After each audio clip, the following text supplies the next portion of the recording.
राम राम मंडळी, अर्धा पाव मी झिंगा लिहायला स्वच्छ निवडी सन गॅसवर कढई ठी. या झिंगा आपण लो फ्लेमवर 4-5 मिनटं भुजी लेवाना.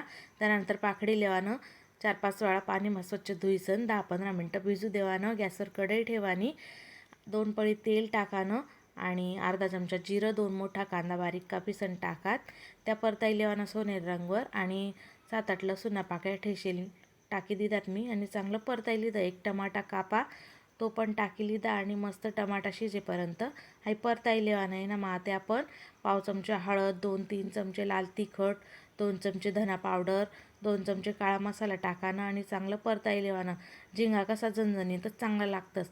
झिंगा आपण भिजाडेल होतात त्यानं पाणी नितारी पिळीसन टाकी देवाना आणि मस्तपैकी मिक्स करानं आहे ना. मग 4-5 आमसूल थोडं चवपुरतं मीठ टाकानं झाकण ठेसन चांगलं शिजाडलेवानं. आपली झिंगानी भाजी तयार शे. मग झणझणीत चमचम